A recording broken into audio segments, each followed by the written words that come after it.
Comics and you के बंधुओं, आज हम आपसे मिलवाने लाए हैं हमारे और आपके चहेते श्री राम कॉमिक्स गाजियाबाद के राम भाई। देखिए, जिनसे बात करने से पहले ही मन में मुस्कान आ जाती है, मैं उनके बारे में और क्या बताऊं।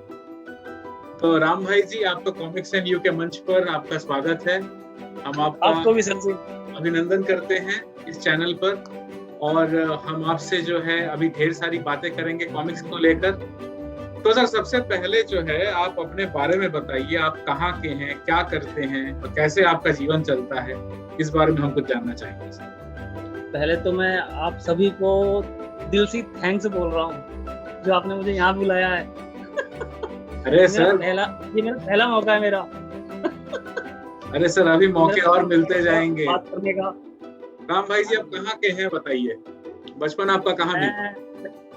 पैदाइश तो मेरी दिल्ली की है, सफदरजंग हॉस्पिटल की जी। और रहने वाला वैसे बिहार का हूँ मैं। बाकी ज्यादा एड्रेस मुझे पता नहीं है वहाँ का। कोई नहीं सर, गाजियाबाद में ही अपना पढ़ाई करी, गाजियाबाद में हाई स्कूल तक जी। बाकी असुराज वगैरह ने पढ़ने नहीं दिया कभी ज्यादा, क्योंकि एक राम भाई है, कहीं जो नहीं मिलती वो इनके पास मिलती है। तो कहीं गड़ा खजाना ही इनके पास है, इतना सबको पता है। अब वो खजाने की चाबी किसके पास है ये पता नहीं, ये शायद राम भाई जी के पास होगी या तो भाभी के पास होगी। खजाना वजाना कहीं नहीं है। होता क्या है कि मैं भी आप लोग जैसे भाई लोगों से ना हाथ पाँव मार के, या इसको ये चाहिए, इसको इस चीज की जरूरत है, दे दो, है बहुत जरूरत है तुम्हारे पास तो एक्स्ट्रा है, यानी कि खुशामद करनी पड़ती है बहुत मार्केट में। जैसे आपके पास मुझे पता चल गया कि आपके पास वीरगति 2 है और आप किसी ने मुझसे मांगा, मुझे पता है सिद्धार्थ भाई के पास 2 वीरगति रखी है, तो बस सिद्धार्थ भाई से बस निकाल लेना है वो किसी भी तरीके से, ताकि किसी और को भी मिल जाए वो चीज। सर, मैं आपको बताना चाहूंगा, जो आपने अभी बात कही, इसको जो है, इसको पीयर टू पीयर मार्केटिंग कहा जाता है, और जो बहुत बड़ी बात है आज के मार्केटिंग के संदर्भ में, कि किसी के पास अगर एक्स्ट्रा कुछ है और किसी को अगर उसकी डिमांड है, उसको वहां से उस जगह तक पहुंचाना, ये एक बहुत बड़ा कॉन्सेप्ट है जो आप जो है सरल मन से कर रहे हैं। सर, इसके लिए आपका धन्यवाद। सर, कॉमिक्स प्रेम कैसे शुरू हुआ आपके जीवन में? कॉमिक्स प्रेम हुआ मेरा शुरू, हमारे पापा मम्मी हमें दूध का डब्बा पकड़ा देते थे, जाओ दूध लेके आओ। तो आप लोगों को भी पता होगा, पहले ऐसे ही होता था हम लोगों के साथ। जी। तो दूध वाले के यहाँ कॉमिक्स रहती थी, तो उसमें असुराज का मैंने ऐड देखा था, असुराज का घोड़े वाला। तो मेरे दिमाग में वो छवि बैठ गई कि 5 मुंह वाला घोड़ा भी होता है और आधा इंसान आधा घोड़ा भी होता है कोई। तो बस पेज पलटते चले गए, जिंदगी में जुड़ती चली गई। उस असुराज की तलाश में मैं दरिया पहुंच गया अपना शौक पूरा करने के लिए। तो वहाँ पे राज कॉमिक्स वालों ने मेरा 1.5 साल तक जो है पागल बनाया। उनसे जब भी पूछता कि सर ये नागराज वागराज आए, तो कह रहे अभी आके चले गए, तुम लेट हो गए। अब एक बार क्या हुआ, भारी बारिश में बैठा रहा कि आज तो मिलके जाऊंगा। क्या बात है, क्या जज्बा है सर, मानना पड़ेगा आपको। तो सर, घर पे आपको कॉमिक्स पढ़ने के लिए मार नहीं पड़ी सर आपको? हम लोगों को तो बहुत पड़ी सर। अरे सर जी, यही बस ये मत पूछिए, डंडे फंडे क्या क्या पड़े हैं बता नहीं सकता मैं। अगर मुझे कॉमिक्स चाहिए थी तो चाहिए थी, मेरे को लानी थी तो लानी थी मेरे को। क्या बात है, क्या बात है। ऐसा मेरे साथ नहीं हुआ है, ऐसा लगभग हर जो हमारी उम्र का कॉमिक्स प्रेमी है वो लगभग लोग इसी प्रोसीजर से गुजर चुका है। वो या तो वो पापा मम्मी के हाथ तो सही से पिटा है सर, इसको हम जुनून कहें, इसको हम प्रेम कहें, या इसको वो क्या कहते हैं ना, एक अंदर से जो आग है जो कभी ठंडी नहीं पड़ी, वो कॉमिक्स के लिए ये एक ऐसा जज्बा है सर, जो हर कोई कॉमिक्स लवर जो है और कॉमिक्स पाठक जो है अपने अंदर जीवित रखे हुए हैं। तो मैं ये आपसे पूछना चाहूंगा कि कॉमिक्स पढ़ना अलग बात है, लेकिन कॉमिक्स का व्यवसाय करना अलग बात है। आपको ये कैसे आपके दिमाग में आया कि आप जो है कॉमिक्स को लेकर व्यवसाय करें? इसके बारे में कुछ। कि आज आप सोच के बैठे हो कि पूरी अंदर की बात निचोड़ ली जाए। बस निचोड़ तो दूंगा, मगर क्या कहते हैं, हुआ क्या, मुझे कॉमिक्स पढ़ने नहीं दी जाती थी, या तो फाड़ दी जाती थी या कुछ। तो फिर मैं क्या करता था कि पैसे चुरा लिए, अपनी दुकान में से पैसे चुरा लिए और बोल दिया पाई है, कॉमिक्स ले आया। और उसके बाद जब देखा कि दाल नहीं गल रही, तो मैंने दरिया का रूप अपना लिया। जब असुराज को ढूंढते हुए फिर वहां से थोड़ी थोड़ी कभी स्टिकर वगैरह, तो नोवेल्टी आइटम बहुत आती थी जी, तो नोवेल्टी आइटम का बहुत भरमार था उस टाइम पे। तो भरमार। नोवेल्टी वगैरह ये सब चीजें बहुत मिलती थी। तो क्या करता था, कॉमिक से लाके ऐसे ही रख लेता था दुकान पे अपने, और जी, जैसे कुछ पूछता था, पापा कहते थे आज तूने कितने की किराए पे भेज दी कॉमिक्स ने, तो वैसे ही बोल देता था आज तो 20 रुपए की किराए की चली गई कॉमिक्स ने। तो अच्छा जी, ऐसे अच्छा जी। यानी कि वो जो सिलसिला चला वो चलता ही रहा, तो उसने रुकने ही नहीं दिया। मतलब इसको हम इस तरह से कह सकते हैं कि आपने जो है कॉमिक्स प्रेम के लिए कहीं ना कहीं आपने चूना भी लगा दिया अपने पापा को कभी कभी। अरे बहुत लगाया है। अब वही है ना, अब मुझे जब पता चला कि सीधी उंगली से घी नहीं निकलने का इस घर में, मुझे कॉमिक्स नहीं दी जाने की पढ़ने, अगर मैं इसका काम करूंगा तब तो किसी को इतनी दिक्कत भी नहीं रहेगी, तो फिर मैंने दिमाग में वही बात बिठा ली कि अब यही काम करना है। क्या और बात, बस निकल पड़े अपने। क्या बात सर। 80 और 90 के दशक की अगर बात करें, तब एक अलग सा एक प्रेम हुआ करता था, एक अलग सा क्रेज था मार्केट में, कॉमिक्स के पीछे लोग दीवाने थे। लेकिन सन 2000 आते आते और उसके बाद से जो है एक कहीं ना कहीं एक जो है इसमें ठहराव सा आने लगा। तो सर उस वक्त पे कैसे सर आपने अपने इस हौसले को अपने कैसे संभाला, इस जज्बे को कैसे आपने संभाला? देखिए, कहते हैं ना कि समय का परिवर्तन और समय का चक्र हमेशा घूमता है जी, तो आप मानते हैं? बिल्कुल। तो हुआ क्या है, जो हमारी उम्र के थे लोग, जैसे कि ज्यादातर लोगों की सन 2002 के आसपास, यानी कि 99 से लेके 2004 तक वो मैरिज वगैरह के बंधन बंध गए। बिल्कुल, आप कहीं भी उस चीज को सेट करो तो उनकी शादी का डेट यही 99 से लेकर 2004 का निकलेगा। उसके बाद थोड़ा थोड़ा उनका रुझान कम हो गया। मैं सारा एक्सपेरिमेंट करके बैठ चुका हूँ जी, तो उसका फिर थोड़ा रुझान लोगों को कम हुआ। अब इसमें पहले क्या करती थी, आरसी जो है, आप मुझे आरसी जो है मेरे लिए हमेशा सर्वश्रेष्ठ रही है जी, आरसी मेरे लिए सर्वश्रेष्ठ रही है। कि वैसे मैंने इंग्लिश वगैरह की बुक्स कभी रखी नहीं है, सर्वश्रेष्ठ तो सभी होते हैं अपने में, मगर ये है कि हमें आरसी पसंद है, मनोज पसंद है, तुलसी पसंद है, तो हम उसी को सबसे ज्यादा वो देते हैं। बिल्कुल। तो ये हुआ, ये क्या कहते हैं, तो थोड़ा सा लोग अपने, जैसे आप हो तो लोग अपने परिवार को लेकर सेटलमेंट के चक्कर में लग गए। और इधर से तो क्या हुआ, इसी बीच आरसी ने भी, जैसे जो हम लोग पहले ऐड देते थे, आपने देखा होगा 98 99 में टीवी वगैरह पे ऐड आते थे। उस वक्त मोबाइल वगैरह का इतना क्रेज नहीं हुआ करता था, टीवी का इतना क्रेज नहीं होता था। तो लोगों ने जो है, जब ये ऐड वगैरह आने बंद हो गए और धीरे धीरे लोग मोबाइल की तरफ झुकने लगे, तो यहाँ से इसका जो है वो कम होता चला गया। तो इसके बारे में अगर इसका ऐड अभी भी सही से किया जाए, आप यकीन नहीं मानेंगे कि इस गाजियाबाद के अंदर मेरे जो क्लाइंट हैं, लेकिन मेरे घर के आस पड़ोस से निकल आते हैं, उनको यही नहीं पता कि कॉमिक्स मिलती हैं अब भी, मुझे यही नहीं पता। अब यकीन नहीं मानोगे, मैं कहीं ट्रैवल भी करता हूँ ना, मैं कहीं ट्रैवल करता हूँ, जैसे पोस्ट ऑफिस जाना मुझे रोज आना मेरे को, तो मैं अपने हाथ में 2-3 कॉमिक्स जरूर ले जाता हूँ, ताकि कोई जैसे ऑटो में बैठे है कोई देख ले, अरे भैया कहाँ से ले आए, अरे भैया ये पकड़ो कार्ड, कभी जरूरत हो तो आ जाना। तो इस तरह मैंने बहुत सारे ढूंढे हैं। सर आप तो गुरिल्ला मार्केटिंग कर रहे हैं, इसे गुरिल्ला मार्केटिंग कहा जाता है, कि अपने प्रोडक्ट को कस्टमर के दिमाग में बिठा देना। ये बहुत अच्छा सर उपाय है सर, ये बहुत ही अच्छी चीज सीखने को मिलती है। बताइए सर, और बताइए। बस ये है कि लोग कहते हैं व्हाट्सएप के जरिए अब सुबह से शाम तक सोई कस्टमर से बात करना, उनको रिप्लाई देना, कभी कभी नहीं मिल पाता टाइम, तो कस्टमर को लगता है कि हमें इग्नोर कर रहे हैं। तो ऐसे इग्नोर देखो कोई नहीं करता, हर किसी को देखो 2 पैसे का लालच होता है, जब कोई काम करता है तो, सीधी सी बात। और दूसरी बात, आजकल आपने देखा होगा कि काफी कस्टमर फ्री शिपिंग को लेके या बहुत चीजों को लेके जैसे वेबसाइट की तरफ भागते हैं। तो चलो जी, मैं मानता हूँ, मुझे देखो कोई एतराज नहीं है, मैं तो ये चाहता हूँ कि चलो जिसको जिस चीज में फायदा हो रहा है वो नहीं है, उसके लिए मैं इस चीज से नहीं करता, मगर जो मेरे रेगुलर कस्टमर है मैं उसको टूटने नहीं देता कभी भी। बिल्कुल, कभी मैं जैसे शिपिंग नहीं दे पाता तो कभी कॉमिक्स से गिफ्ट कर दी, कुछ गिफ्ट कर दिया। तो थोड़ा अपना ये है कि सबका अलग अलग फंडा है मार्केट में जमे रहने का। तो सर मुझे याद है सर, आपने नागराज का एक नाग भेजा था विश्वरस्त के साथ।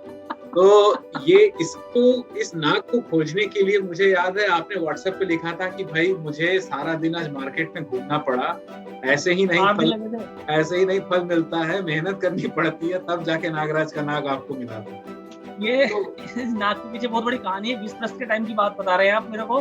20+ के साथ दिया था मैंने ये। एक्चुअली क्या हुआ था कि मुझे लगा कि नागराज की कॉमिक से आने वाली है बहुत दिनों बाद। जब होता है ना कि कुछ नई कॉमिक्स से आरसी जब निकालती है तो उसका उत्साह बिल्कुल अलग ही होता है। बिल्कुल बिल्कुल।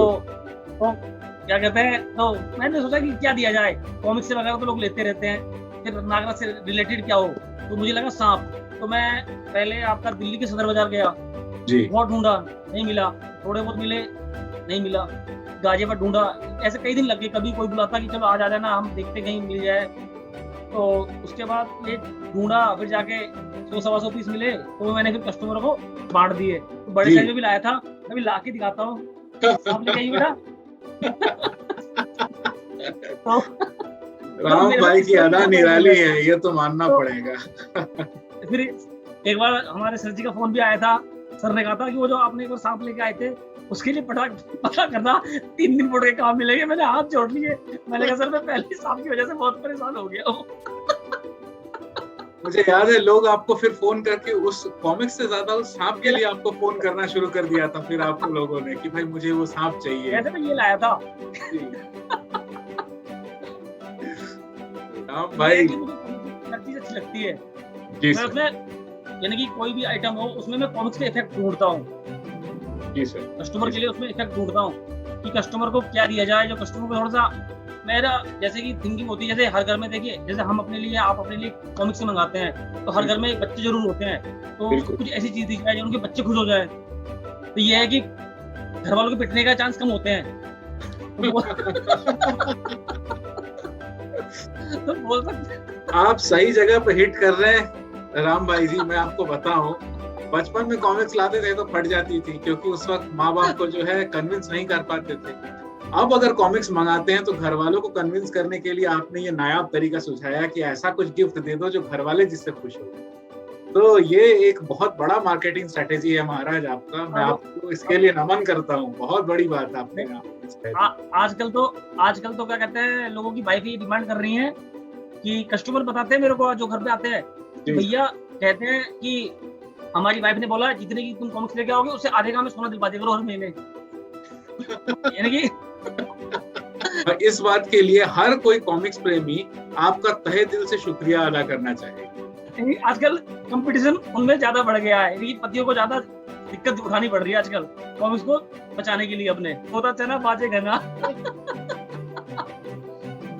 नहीं तो ठीक है, मैंने जो कुछ कस्टमर आते हैं उनसे बात करता हूँ, तो कुछ कस्टमर कहते हैं कि भैया फ्लैटरी जो होते हैं गॉड सिटी वगैरह से आते हैं, कल आए थे अपनी बाइक के साथ आए थे मिलने के लिए, तो फिर कहेगी कि भैया पापा जी की डिमांड है हमारे, तो कि आप अपने लिए कॉमिक्स ला रहे हो तो मेरे लिए भी कुछ भगवान की चीज लिया ना उनके यहाँ से मांग के। तो आपको याद होगा कि डायमंड में वो आपको याद होगा पहले 15 रुपए MRP की कॉमिक्स आती थी, जैसे गणेश महिमा, शिव महिमा। तो फिर मैंने कल उनको एक पीस निकाल के गणेश महिमा का दिया, मैंने ये अपने पिताजी को दीजिएगा। तो उन्होंने मुझे बोला कि इसके क्या हुआ, मैंने कहा नहीं मुझे इसका कुछ नहीं चाहिए, कि पिताजी को मेरी तरफ से गिफ्ट है। भाई अपना भी तो व्यापार करना है ना। बिल्कुल बिल्कुल बिल्कुल। ये मतलब आपकी अग्रेसिव मार्केटिंग सर सच में मुझे इतना प्रभावित कर रही है, क्योंकि आप अभी तक आपने जो भी मार्केटिंग के तरीके सुझाए हैं, आसपास के जो वातावरण में जो दिखता है मार्केटिंग कॉन्सेप्ट और स्ट्रेटेजीज जो दिखती हैं, वो कहीं ना कहीं आपसे बिल्कुल मैच कर रही हैं। आप जो भी बात बता रहे हैं, अब देखिए प्रयास सतत होना चाहिए, इससे फर्क नहीं पड़ता आप अपने स्तर पे कितना कर सकते हैं। एक बड़ी कंपनी के करने का स्तर दूसरा होता है, हमारे राम भाई के करने का स्तर दूसरा होता है, लेकिन राम भाई अपनी तरफ से जो एक व्यक्तिगत अनुभव देते हैं और अपने कस्टमर को जो एक क्या बोलूं मैं, एक पारिवारिक माहौल देते हैं, वो बहुत बड़ी बात होती है सर, जिसकी वजह से जो है आपके साथ ये सब जो है ना, मुझे ये सब आप लोग कस्टमर लोग इन्हीं लोगों से सीखने को मिलता है। मैं जो है, क्योंकि मैं देखो मैंने व्यापार से ज्यादा ना जो मैंने झेला है, या जो जैसे कॉमिक्स लेते हो जो दिक्कतें आती हैं, मैं उसको हर रोज फेस करता हूँ, कंटिन्यू फेस करता हूँ। भाई आप लोगों से पहले कस्टमर को क्या कहते देने से पहले उस चीज की परचेजिंग मुझे करनी पड़ती है अपने लिए। बिल्कुल सर, उस चीज की परचेजिंग मुझे करनी पड़ती है, तो 100 सवाल मेरे मन के अंदर भी होते हैं और 100 जवाब होते हैं, तो मुझे कस्टमर से ढूंढने पड़ते हैं।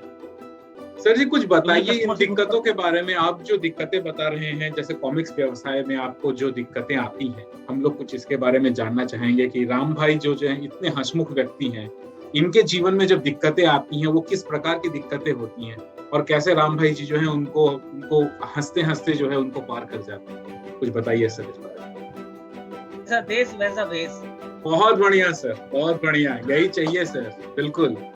सर मुझे ये बताइए, जब कोरोना काल शुरू हुआ तो हमने देखा कि कोरोना काल में अचानक से कॉमिक्स की डिमांड बहुत बढ़ गई। तो इस दौरान जो है कुछ लोग जो है मुंह मांगे दामों पर उन कॉमिक्सों को बेच रहे थे जो मार्केट में है ही नहीं।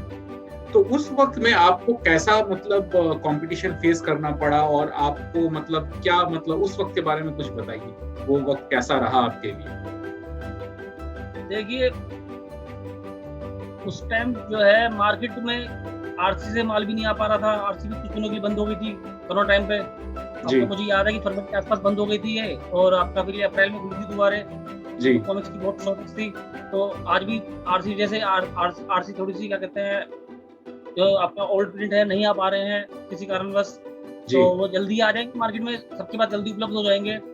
बाकी ये रही कि मार्केट में जैसे कि लोग बोलते हैं कि हमें उचित दामों पे कॉमिक्स मिल रही है या कि एक्चुअली क्या है कि अगर मैं हूँ, आप हो या कोई भी हो, मैं किसी को ऐसा नहीं कि मैं ब्लैक मार्केट को सपोर्ट कर रहा हूँ या उसको बचाने की कोशिश कर रहा हूँ, ऐसा कुछ नहीं है। उसमें भी हम जैसे उसने ही कॉमिक्स से खरीदते हैं, वो भी हम जैसे उसमें कॉमिक्स से खरीदते हैं।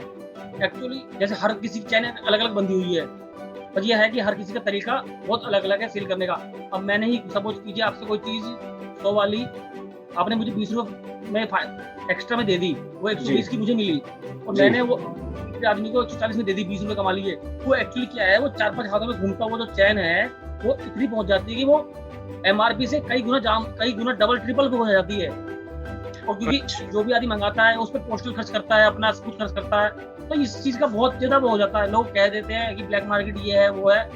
देखिए जो आदमी जो काम करता है, मैं तो लेता रहता हूँ, मुझे तो पता है, मैं लेता भी हूँ, कस्टमर को देता भी हूँ। अब जैसे किसी को जरूरत होती है तो मैं पूछ लेता हूँ भाई है कि नहीं है, जरूरत है तो ठीक है, नहीं है तो मेरा सीधा सा सिद्धांत है, अगर आपको महंगी लग रही है तो आप मत लो।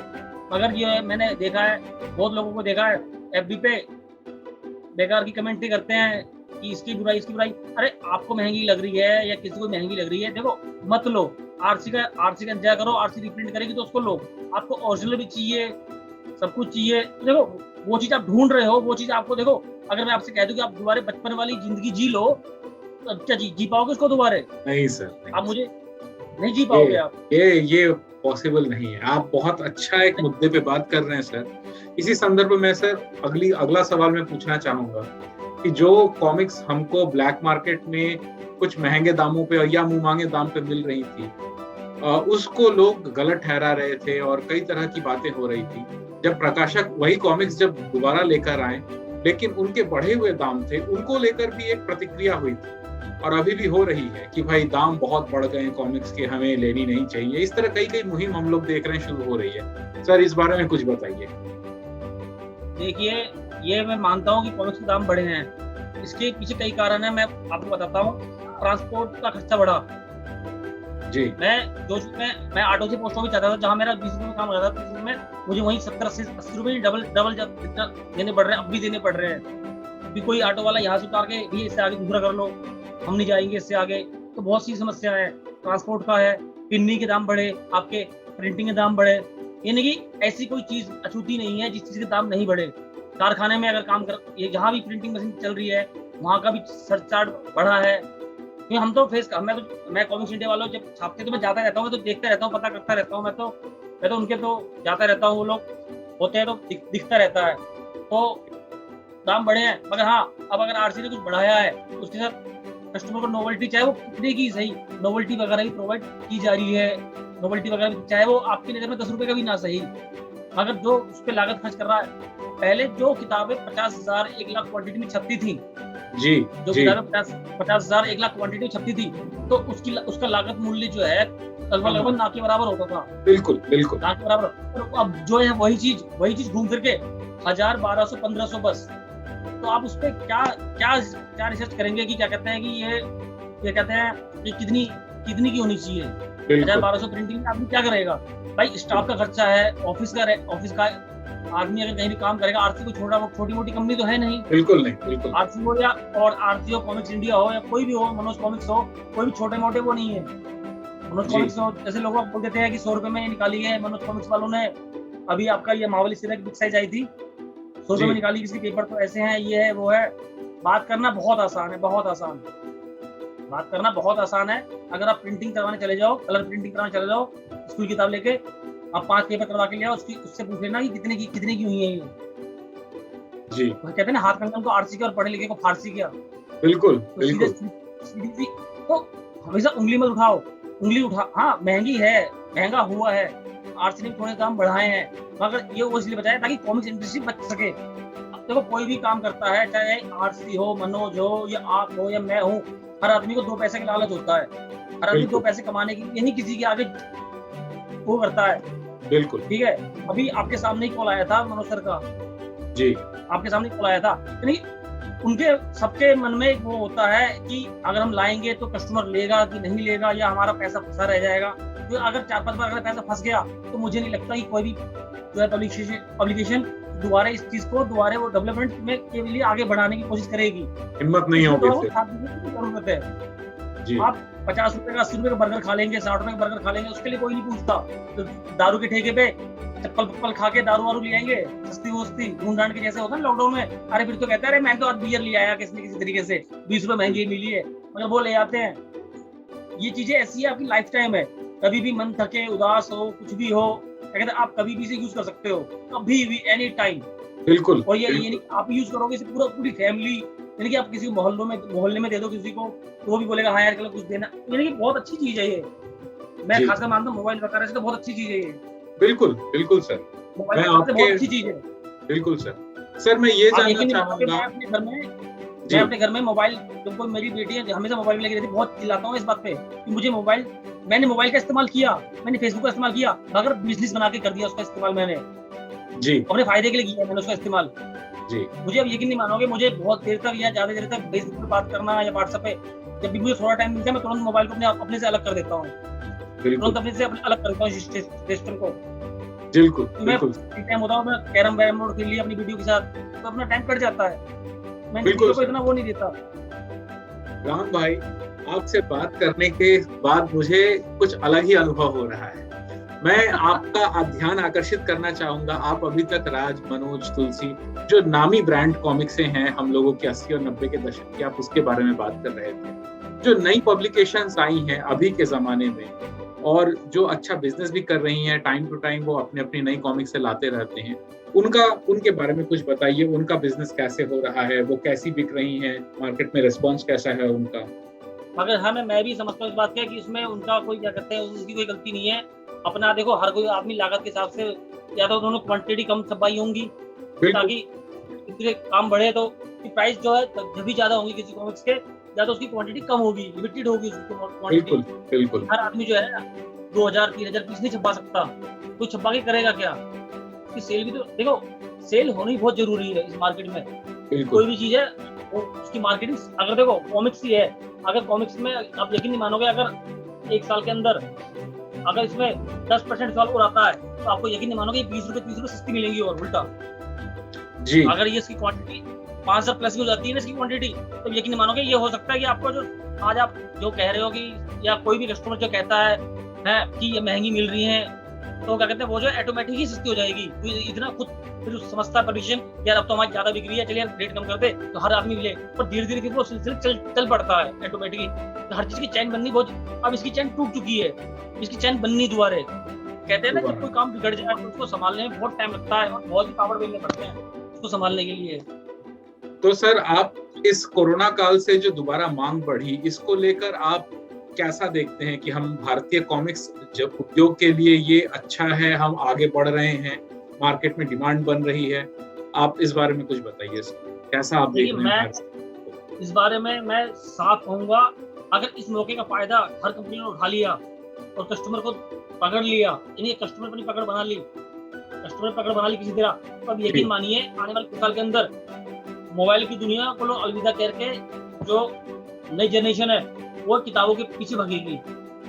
मगर उसके लिए जो है ना, इसका ऐड होना बहुत जरूरी है। अब यार कुछ नहीं मानेंगे, आप रही ऐड की बात, जितने भी क्या कहते हैं आपके वेबसाइट वाले हैं जो कॉमिक्स बेचते हैं, जो कॉमिक्स अड्डा है या जो भी XYZ जो भी हैं, उमा कार्ड है, HBM है, ये सब अच्छे अच्छे सेलर हैं ये सब। मगर क्या कहते हैं ऐड जो है, ऐड कोई नहीं कर रहा। बिल्कुल ऐड कोई नहीं करता, ऐड जो है कोई, और ऐड होना बहुत जरूरी है इस चीज का। तो आप भी वेबसाइट पे जाते हैं, आपको पता है कि यार कॉमिक्स अड्डा पे चलो देख लेते हैं कोई सी कॉमिक्स आई है कि नहीं आई है, नहीं, हाँ चलो ये नागराज की आगे कॉमिक्स भी ले लेते हैं। आपने वेबसाइट पे जाके चेक किया, आपको उसका ऐड कहीं नहीं दिखा, उसके लिए आपको वेबसाइट पे जाना पड़ा उनकी। बिल्कुल। और उसका कॉमिक्स काम बढ़ाने के लिए आपको वेबसाइट की जरूरत नहीं है, आपको ऐड की जरूरत है। समझ में आया। इस बात प्रचार प्रसार पर हमको काम करना पड़ेगा, तब जाके जो है नए लोग जुड़ पाएंगे। कहावत है, जो दिखता है तो बिकता है। बिल्कुल बिल्कुल, बहुत बड़ी बात है सच में, बहुत बड़ी बात। ये मार्केट की सबसे बड़ी सच्चाई है, जो दिखेगा तो ही दिखेगा, दिखेगा नहीं तो दिखेगा नहीं। अब यकीन नहीं मानोगे, दिल्ली के अंदर ही अगर क्या कहते हैं आज सही से ऐड हो जाए तो जितनी क्वांटिटी में आरसी छाप रही है, कोई भी पब्लिकेशन किताब छाप रहा है, उससे डबल क्वांटिटी दिल्ली में ही कम पड़ेगी। क्या दिल्ली के लोगों को ही नहीं पता, दिल्ली के लोगों को ही नहीं पता कॉमिक्स अब भी मिलती है। सर हम तो दूसरे प्रांत में रह के तड़पते रहते हैं कॉमिक्स से पाने के लिए, और आप बता रहे हैं कि दिल्ली के लोगों को दिल्ली में बैठकर ही नहीं पता कि कॉमिक्स से मिलती है। ये तो मतलब चैलेंज दे रहा हूं सर, कुएं के पास बैठ के लोगों को पता नहीं कि प्यास कैसे बुझानी है, तो ये तो अलग ही बात। ये एक हकीकत है, मैं बताता हूँ कैसे। मैं कुछ दिनों, अभी साल भर पहले मैं दरिया गया था ऐसे घूमते घामते, तो मैंने एक दो से पता किया, मैंने कहा यार कॉमिक्स वो से मिलती नहीं क्या कहीं भी, तो पुराना बेच रहा हो, जैसे हम लोग ढूंढते रहते हैं जी। तो उससे बोला, तो मेरी उम्र का ही होगा लगभग, तो मेरे से बोला उसने कि ये भैया अगर होती तो हम ना ले लेते, हमें खुद नहीं मिलती ढूंढने से। मैंने कहा नहीं है, कॉमिक्स तो अब भी आती है। मुझे उस दिन सॉरी ज्यादा हो गया, सर्व्यू आया था उस टाइम पे, तो उन्होंने बोला कॉमिक्स तो अब भी आती है। तो उन्होंने कहा नहीं भैया अब तो बंद हो गई बिल्कुल, यहाँ से आरसी भी बंद हो गई, यहाँ से मनोज भी बंद हो गया, सब कुछ बंद हो गया, यहाँ से तो मिलता ही नहीं है, कंपनी बंद हो गई अब। तो नहीं लोगों के दिमाग में बैठ गई कंपनी बंद हो गई। मेन जो फैक्ट है ये है, लोगों को ये लगता है कि सारी कंपनियां बंद है। ये क्यों लगता है?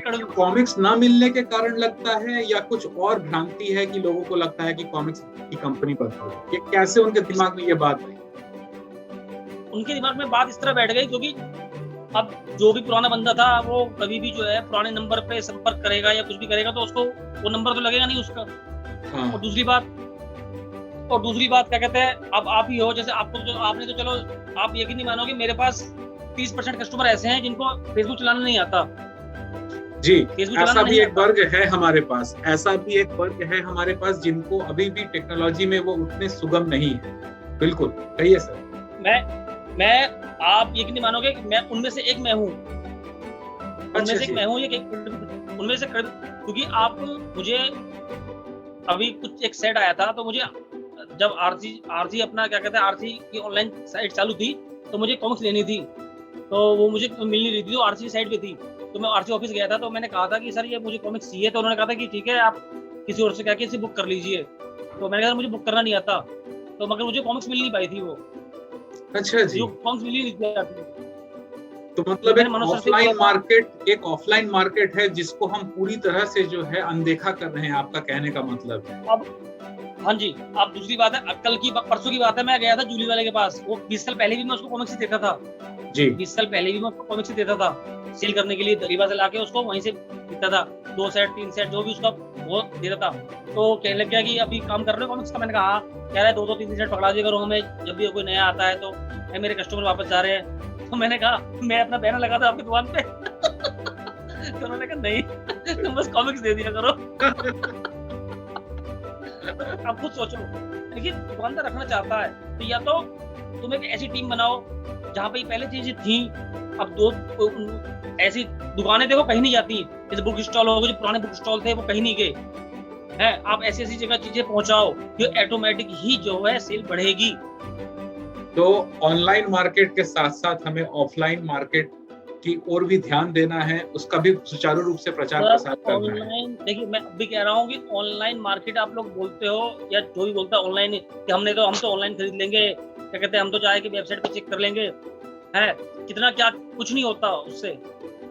ऑनलाइन में सिर्फ जो है ना जिंदगी भर आप ऐड टू कार्ट करते रह जाओगे, ना तो एक दोस्त बना पाओगे, ना कोई अच्छा फ्रेंड सर्कल बना पाओगे।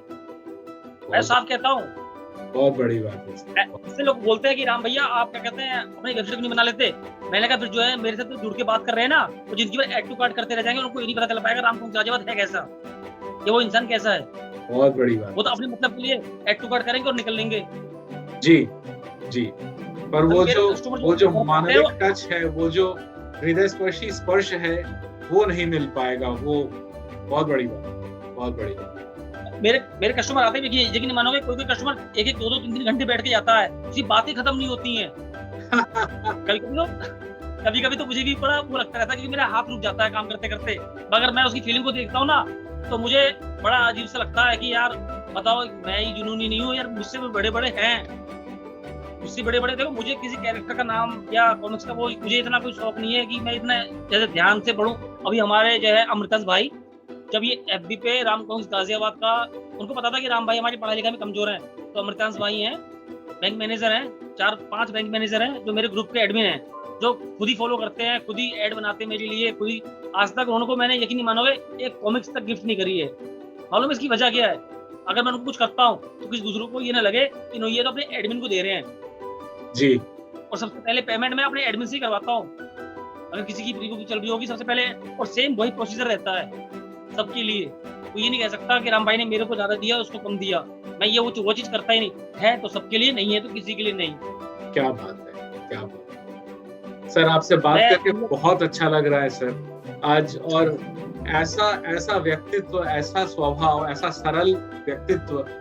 अब मैं मानता हूं कि शायद कभी-कभी मार्केटिंग के चक्कर में आप, जैसा कि आपसे मेरी जब बात हो रही थी, आपने बताया कि आप जो है पूरा व्यवसाय अपने कंधों से चलाते हैं, ये आप ही पूरा करते हैं। क्या बात है। हाँ जी, बस कभी-कभी जो है, कभी-कभी दो तीन बार से जब सेट आने लगे हैं, तो जैसे मनोज कॉमिक्स के साथ आए थे, कॉमिक्स जैसे हवलदार के 4 रहते हैं, तो क्या करता हूँ कॉमिक्स को एक बार बच्चों से बोल देता हूँ कभी इनको पिन्नी में डलवा दो, ताकि एक सेट जैसे कोई आया है तो एक सेट एक साथ ही रहे, तो आप बातें मुझे निकालना ना पड़े कि इस सेट में ये कॉमिक्स आई थी। जी, ये हेल्प ले लेता हूँ बस।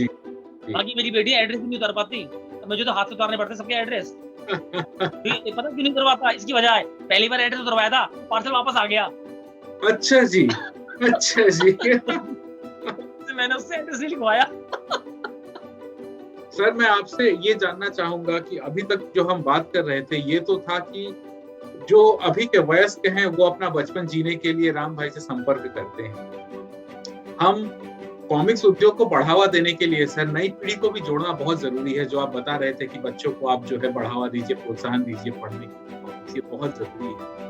तो सर आजकल के बच्चे जो है सर, वो बहुत ज्यादा कंप्यूटर और मोबाइल और वीडियो गेम्स में बिजी रहते हैं, तो हम कैसे कॉमिक्स के लिए वापस लाएं सर? कुछ बताइए सर इसका। उसके लिए ना आपको कॉमेडी लाइन की कॉमिक्स पे फोकस करना पड़ेगा। अच्छा जी, अच्छा। ये ऐसा फैक्ट है जिसे हर कोई नहीं पकड़ता कि आजकल हर किसी की जिंदगी में तनाव रहता है, चाहे वो आपकी उम्र का हो, चाहे कोई यंग की उम्र का हो। या तो किसी की गर्लफ्रेंड भग गई है किसी के छोड़ के, तो उस बात से दुखी है वो, है बिल्कुल, किसी का बॉयफ्रेंड ही भग गया है, तो उसको चाचा चौधरी कॉमिक्स लिखी है। बिल्कुल। तो क्या कहते हैं, इसकी कॉमेडी पे जो है ना बहुत जोर देना होगा इनको, क्योंकि एक्चुअली क्या है, धीरे धीरे लोगों को पता चल जाएगा। या तो मैं बोलता रहा हूँ, इसलिए ऐड होना बहुत जरूरी है। तो कहीं भी आप कहानी पकड़ लो, इसका ऐड नहीं है कहीं भी। ऐड इसका बहुत जरूरी है कॉमिक्स का। और जब तक आप ऐड नहीं करोगे तो नहीं युवा को पता कैसे चलेगा कि क्या चीज है, इसमें क्या होता है, क्या मिर्च मसाला है। जी सर, जी सर। ये तो सर क्या हम इसको कॉमिक्स उद्योग के लिए एक सुझाव मान सकते हैं कि अगर भारतीय कॉमिक्स को अगर आगे बढ़ना है, तो अब आगे चल के हमको जो है इसके लिए विज्ञापनों का मदद बहुत जरूरी है, और हमें डिजिटल मीडिया को इस तरह से उपयोग करना है कि हमारे कॉमिक्स का प्रचार प्रसार जो है सिर्फ कॉमिक्स तक ही न सीमित रह जाए, बल्कि जहां कहीं भी हम लोग संभवित हो सके इसका हम प्रचार प्रसार करें। क्या आप इस बारे में कुछ बता पाएंगे सर? उसके लिए 2 रास्ते हैं। एक तो पहला ऐड, और दूसरा जो चीजें पहले नहीं हुई, या जैसे कि आपने देखा होगा कि एनिमेशन वगैरह, जैसे कि मोटू पतलू के एनिमेशन वगैरह आते हैं, चाचा चौधरी की भी आई थी बीच में, देखा होगा आपने टीवी पे। जी जी। तो इस पे भी ध्यान देना। एक्चुअली क्या होता है, जब आदमी टीवी पे देखता है, बच्चा देखता है, जैसे मेरी बेटी है, जैसे कि मोटू पतलू ही देख रही है, तो कभी किताब आएगी तो जरूर से पढ़ के भी देखेगी अरे ये तो मैं टीवी में देखती हूँ, इसकी किताब भी आती है। बिल्कुल इसका बहुत इफेक्ट पड़ता है, ऐसी चीजों का बहुत इफेक्ट। मैं बोल रहा हूँ इसका ऐड होना बहुत जरूरी है कॉमिक्स का। बिना ऐड के कुछ नहीं है, बिना ऐड के इसका कोई संसार है ही नहीं। और उसको आगे, या देखो आप सिलेक्टेड कस्टमर को लेके 1200-1500 2000 कस्टमर को लेके आप इस उद्योग को नहीं बढ़ा सकते। आपके मन में अगर ये एक्चुअली क्या है कि इस वक्त जो है लोगों के मन में ये बैठ गया है कि मेरे पास इतने कस्टमर हैं, मैं इतना ही माल छापूंगा, तो वो होता है ना किसी ने संतोष कर लिया कि बस मेरे पे इतने ही कस्टमर है। थोड़ा सा उस चैन को तोड़ने की खुद भी जरूरत है, इस चैन को तोड़ने। बिल्कुल बिल्कुल सर, आप जो है एकदम सही बता रहे थे कि अभी जो है हमें विजुअल मीडिया से जो है पता चलती है प्रिंट मीडिया के बारे में बातें। तो जैसे आप बता रहे थे मोटू पतलू को अगर आप टीवी पर देखते हैं, उसको देखने के बाद जब आपको कॉमिक्स के बारे में पता चलता है तो आप कॉमिक्स पढ़ना चाहते हैं, आप में एक अंदर से एक चाह जगती है, भाई इनको हम एनिमेशन में देख रहे थे, इनकी कॉमिक्स भी आती हैं, चलो वो भी पढ़ के देखें। तो ये पता करना चाहता हूँ आपसे कि अगर रीजनल भाषा पर भी अगर जोर दिया जाए, क्योंकि हमारा जो इंडियन कॉमिक्स इंडस्ट्री है वो सिर्फ हिंदी तक सीमित नहीं है, तो इसमें क्या कर सकते हैं? इसमें कुछ नहीं कर सकते फिलहाल आप हिंदी इंग्लिश के अलावा जी, क्योंकि मैं बोलता रहा हूँ लिमिटेड कस्टमर है। आप 100 कस्टमर, अगर चलो आपको बांग्ला के 100 कस्टमर मिल गए या किसी और उस सब्जेक्ट के 100 कस्टमर मिल गए, तो 100 कस्टमर का प्रिंटिंग खर्चा क्या आएगा? जब अभी आप देखते हो कि 120 रुपये कॉमिक्स पे इतना उछाल आ गया मार्केट के अंदर, इतना ज्यादा। और देखो हर आदमी, हर वो बातें जो हम बोलते हैं या कोई कस्टमर बोलता है कि इतनी महंगी हो गई आरसी, बस उल्टे सीधे मीम्स बना दिए जाते हैं। तो ऐसा नहीं कि वो लोग नहीं दिखता, उनको भी दिखता है। तो सोचो उन पे क्या जोर पड़ता होगा कि यार हम तो इन्हीं के लिए कर रहे हैं, मगर ये सब चीजें देखनी पड़ती हैं। तो अब इन्होंने क्या, उन्होंने भी एक सोच लिया है, चलो इग्नोर करो। फिर अगर आप इग्नोर करो तो अगर वो इग्नोर के चक्कर में जो है ना, अच्छी बात भी इग्नोर हो जाती है कभी कभी। अच्छा जी, ये एक बड़ी बात है, ये बड़ी बात है। सर मैं आपको एक और चीज में आपका ध्यान आकर्षित करना चाहूंगा कि आप अभी तक आरसी के बारे में, क्योंकि अगर हम भारतीय कॉमिक्स इंडस्ट्री के बारे में बात करें तो बात कहीं आरसी से ही शुरू होती है और आरसी पर ही जाके खत्म हो जाती है। लेकिन आरसी के साथ साथ हमने देखा जो अभी के जो प्रकाशक हैं उनकी पहले जैसे स्टैंडर्ड आती थी कि 32 पेज की कॉमिक्स 6 रुपए की ही आएगी, बहुत ज्यादा होगा वो 8 रुपए की होंगी। मैं अपने बचपन के बारे में बता रहा हूँ। या तो डाइजेस्ट आएंगी तो डाइजेस्ट 15 से आएंगी, 15, 20, 25 तक। सुपर डाइजेस्ट आ गई तो 25 की आ जाएंगी, इस तरह से।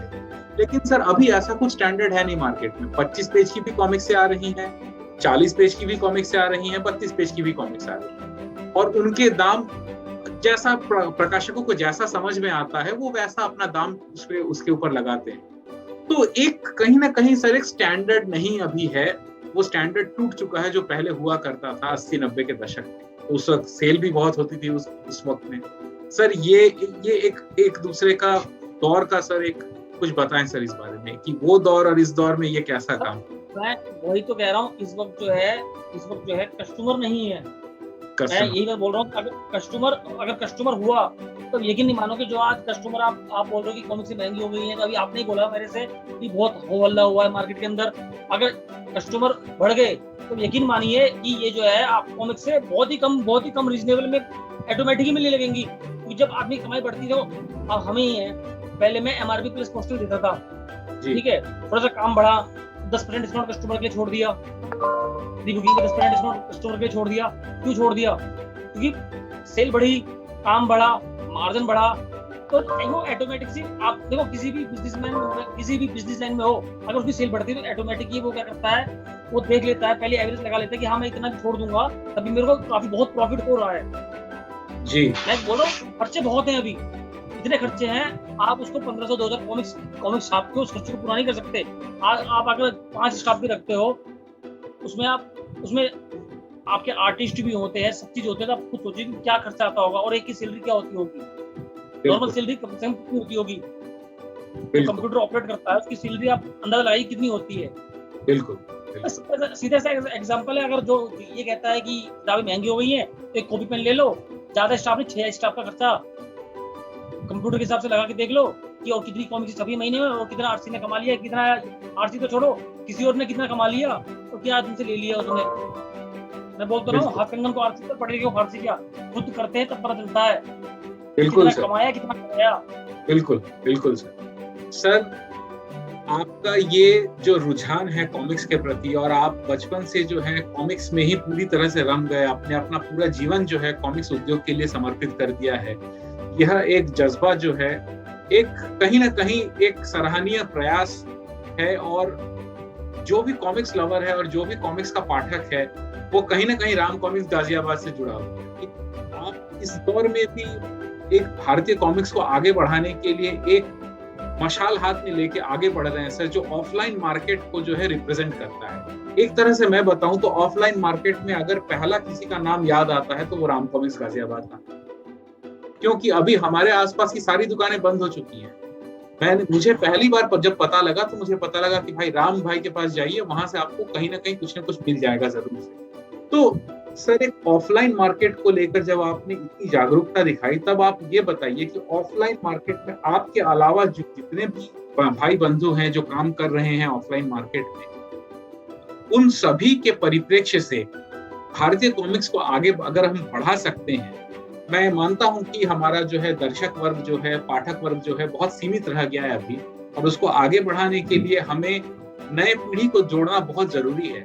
लेकिन नई पीढ़ी के साथ साथ कॉमिक्स अवेलेबिलिटी भी जरूरी है सर। अब मुझे पता है आपके पास मिलती हैं, लेकिन मुझे नहीं पता मेरे घर के आसपास कहाँ मिलती हैं। तो ये एक चेन टूट गई है जो आप शुरू में बता रहे थे इंटरव्यू में। इसको सर दोबारा अगर खड़ा करेंगे तो कैसे खड़ा कर सकते हैं? सबसे पहले तो मैं सारे सेलरों की कमी है भाई। नए कस्टमर को जोड़ो, नए कस्टमर के लिए काम करो। पहले सेलरों को अपना नजरिया बदलना पड़ेगा, पहले सेलरों को ही अपना नजरिया बदलना पड़ेगा। उसे अपने लिए, अरे अगर हफ्ते में 2 ग्राहक भी ढूंढेगा अपने लिए ना, हफ्ते में 2 ग्राहक तो महीने में 8 कस्टमर्स को ऑटोमेटिक ही मिल जाएंगे। बहुत बड़ी बात है सर, बहुत बड़ी बात है। नए ग्राहक जोड़िए, पुराने ग्राहक नहीं तोड़ने हैं, नए ग्राहक जोड़ने हैं। इससे जो है भारतीय कॉमिक्स इंडस्ट्री को फायदा पहुंचेगा, जिसके चलते जो है कॉमिक्स बुक सेलर्स को भी इसका फायदा पहुंचेगा। ये बहुत बड़ी बात कही है सर। नहीं, मैं वही कह रहा हूँ कि मैं किसी के अंदर मैंने रुझान नहीं देखा अभी तक। मैं अपने अंदर की बात नहीं कर रहा कि मैं अपनी बड़ाई करूँ, मैं हकीकत बताता हूँ। मैंने किसी के अंदर वो चीज नहीं देखी जो मुझे नजर आनी चाहिए। जी सर, मुझे नजर नहीं आती। हाँ, व्यवहार बात करने से सब कुछ अच्छा है, मगर इस चीज के बारे में नहीं सोचते। बस उनको ये पता है, जैसे सिद्धार्थ भाई अगर यूट्यूब चैनल चला रहे हैं, यार सिद्धार्थ भाई चला रहे हैं, अगर सिद्धार्थ भाई ने उनका इंटरव्यू ले लिया है, अरे यार इसी इंटरव्यू तो मुझे भी चाहिए, ज्यादा टीआरपी मिल जाएगी। अरे टीआरपी के लिए नहीं, अपने लिए काम करो। बहुत बढ़िया सर, ये बहुत अच्छी बात आपने बताई सर। बिल्कुल, अपने लिए काम करो, अपने लिए काम करो, आपको इससे क्या फायदा हो।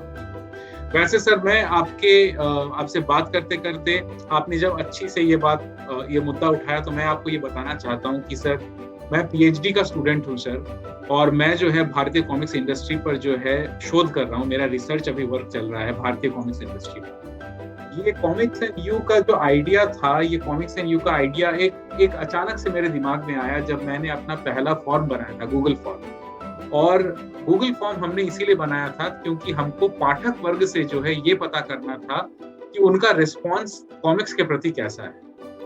अभी आपसे बात करते हुए मैं अपने पाठक वर्ग को ये अपील करना चाहूंगा कि वो इस वीडियो के डिस्क्रिप्शन में जाके, आपको लिंक मिल जाएगा मेरे गूगल फॉर्म का, सर्वे का।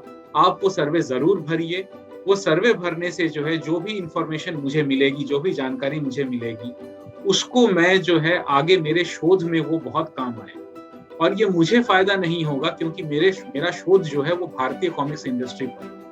इस शोध के परिणाम से जो भी मतलब आंकड़ा, मुद्दा और जो भी मतलब रिजल्ट निकल कर आता है, परिणाम निकल कर आता है, इससे भारतीय कॉमिक्स इंडस्ट्री के पब्लिशरों को ही मदद मिलेगी। चाहे वो पब्लिशर हो, चाहे वो बुक सेलर हो, या वो कुरियर वाला जो आपके घर तक कॉमिक्स पहुंचा कर जाता है।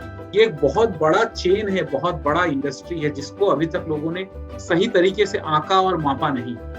आज हमारे साथ राम भाई हैं, जिनके साथ हमें बात करके इतना अच्छा लगा और कई इंसाइट्स मिले कि भाई एक जिसके कहते नहीं है कि जैसे राम भाई बता रहे थे थोड़ी देर पहले कि हाथ कंगन को आरसी किया। इनसे बात करके हमें पता लगा कि मार्केटिंग का कॉन्सेप्ट सिर्फ बड़ी बड़ी मार्केटिंग स्कूलों में नहीं, वरन एक व्यवसायी के व्यवहार में भी झलकता है। एक कुशल व्यवसायी अपने कस्टमर को न सिर्फ जोड़े रखता है, वरन वो अपने कस्टमरों को बढ़ाने के लिए भी सोचता है। तो अभी जैसे राम भाई बता रहे थे कि अगर आप 2 कस्टमर भी अगर आप जोड़ते हैं एक हफ्ते में, तो आपके 4 हफ्ते में आपके 8 कस्टमर जुड़ गए। और ये आगे चल के ये चेन आपको आप ही के लिए फायदेमंद साबित होगी, चाहे वो बुक सेलर हो, चाहे वो पब्लिशर हो, या चाहे वो और भी कोई मतलब जैसे आर्टिस्ट और जो भी टैलेंट वगैरह जुड़े हुए हैं इस व्यवसाय से। तो राम भाई के साथ आज बात करके जो है मन हर्षित प्रफुल्लित हो गया। मैं कॉमिक्स एंड यू के माध्यम से राम भाई जी का जो है अभिनंदन करता हूं और आपको धन्यवाद देना चाहता हूं कि आपने अपना कीमती समय कॉमिक्स एंड यू में दिया। इस वीडियो के माध्यम से, इस इंटरव्यू के माध्यम से मैं अपनी पीएचडी रिसर्च को आगे बढ़ाने की कोशिश कर रहा हूं। जाने से पहले हम राम भाई से एक शब्द में और या तो एक सेंटेंस में, एक वाक्य में जानने का प्रयास करेंगे कि अगर आप कोई मैसेज देना चाहते हैं, चाहे वो भारतीय कॉमिक्स इंडस्ट्री के पब्लिशरों को हो, रीडर्स को हो, सेलर्स को, किसी को भी, मतलब भारतीय कॉमिक्स उद्योग के लिए अगर आप कुछ बताना चाहते हैं तो एक वाक्य में सर आप बताइए, आपका वो प्रमुख सुझाव क्या हो? मैं सभी जितने भी मेरे ये कॉमिक्स के फैंस हैं, जितने भी हम सभी कॉमिक्स के फैंस से ये कहूंगा कि अगर आप ये चाहते हो कि एमआरपी को लेके या किसी चीज को लेके कॉमिक्स इंडस्ट्री को बढ़ानी है और वाकई में आप सच्चे कॉमिक्स प्रेमी हो, तो कम से कम हर वीक एक ऐसा इंसान ढूंढो जो बचपन में आपके साथ कॉमिक्स शेयर करता हो, या उसने कॉमिक्स से पढ़ी हो, या उसका उस चीज में इंटरेस्ट हो, तो ऑटोमेटिक ही चैन बन जाएगी और ये चीजें वापस आ जाएंगी। ऑटोमेटिकली सब कुछ सरल हो जाएगा, मगर कदम से कदम बढ़ाने से ही कदम बढ़ता है। ये नहीं कि पहले तू तो वो तो गाड़ी छूट जाएगी ना फिर। बिल्कुल, तो गाड़ी छूट गई, निकल गई तो कुछ हाथ में नहीं आएगा। बिल्कुल, हमें कॉमिक्स इंडस्ट्री के लिए प्रचार और प्रसार भी करना है, हमें अपनी दूसरी पीढ़ी को भी इसके साथ जोड़ना है, तथा उन सभी मित्रों और भाई बंधुओं को भी प्रोत्साहित करना है जो कॉमिक्स कभी ना कभी पढ़ते थे और आज के दौर में भागा दौड़ी की जिंदगी में कहीं वो पीछे छूट के कॉमिक्स पढ़ते। तो इसी के साथ आज कॉमिक्स एंड यू का ये कार्यक्रम हम यहीं पे समाप्त करेंगे। राम भाई जी, आपका एक बार फिर से बहुत बहुत धन्यवाद अपना समय देने के लिए। एक बार फिर से सर कॉमिक्स एंड यू के मंच से मैं आपको धन्यवाद देता हूं सर, आपका समय देने के लिए। आपने मौका दिया मेरे को, पहली बार कस्टमर के साथ बात करने का या फैंस के साथ बात करने का मौका तो मिला। बिल्कुल सर, और आगे और भी आपको मौके मिलेंगे सर। मैं आपको बता रहा हूँ कि ये एक शुरुआत है और ये एक मुहिम है सर जो हम सभी को आगे बढ़ानी है। जैसे आप अपने स्तर पे कर रहे हैं, कॉमिक्स एंड यू के माध्यम से मैं अपने स्तर से कर रहा हूँ। ये हर जगह से ये बात उठ रही है कि भाई भारतीय कॉमिक्स, भारतीय सुपर हीरोज, भारतीय कॉमिक्स जगत को अब जो है आगे लेकर जाना है, चाहे वो कुछ भी हो जाए, कैसे भी हो। इसी जज्बे के साथ सर हम अपना ये कार्यक्रम यहीं पे समाप्त करते हैं। अगले फिर कार्यक्रम में मिलेंगे सर, तब तक के लिए नमस्कार।